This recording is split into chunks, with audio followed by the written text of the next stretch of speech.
workforce, it was a tragedy. I mean, Jensen was one of the largest employers in the area, if not the largest, but it was a blow to the area, it was a blow to the motor industry, it was a blow to the country, and personally, I found it affected me much more than I imagined it would. I found it hard to believe that I could feel as sad about the passing of, in fact, a motor car, which I realised with hindsight had been such an important part of my life. But it wasn't the actual money that was involved at all, I realised. It was just the fact that something that I'd identified with and in which I was enormously proud to be involved with had gone, in fact, in tragic circumstances. I remember it with a great deal of sentiment, personally, because those of us who were in it, in the company, were wrapped up in Jensen. We worked all hours of the day and night.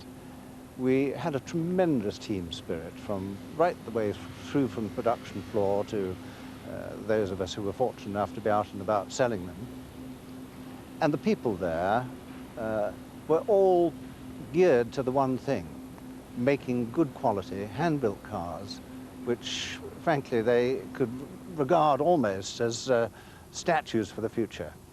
Later models were more complicated, overheating, cooking their occupants and becoming difficult to start. Gone was the simplicity and reliability of the early years. I'd had some trouble with it, recurring problems with it. It kept conking out on me. I can't remember exactly how many times, but it must have been a minimum of 3 times, that's for certain. And I was coming back one night from Brighton on my own, and you know, people like myself who are recognized easily, it's slightly embarrassing to be in the road with no form of transport and thumbing a lift or something. And it conked out right on a roundabout, turned right to the roundabout and it conked out.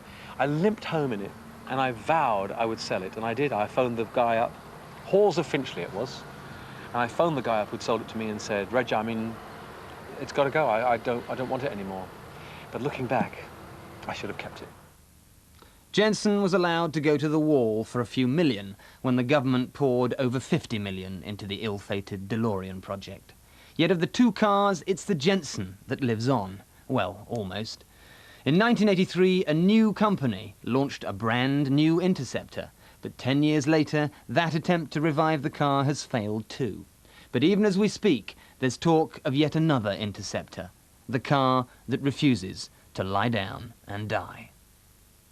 It was an individual car, and with great respect to all the motor car manufacturers now, they all look exactly alike. They all look like jellies, or most of them do. And this was a car of great individuality.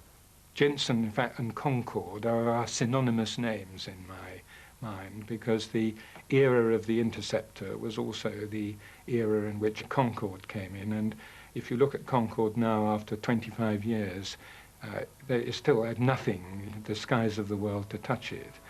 I still don't think there's anything to touch the Interceptor. I don't think a car has been produced since which has the looks or the lines or the performance that that car had in its time.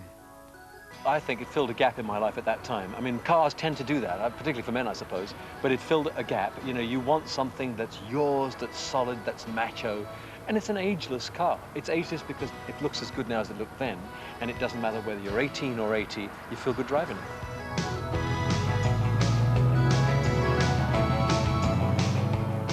Next week, the not-so-flash Austin Allegro and Top Gear The Big Feature is back again this Thursday, 8:30 on BBC Two.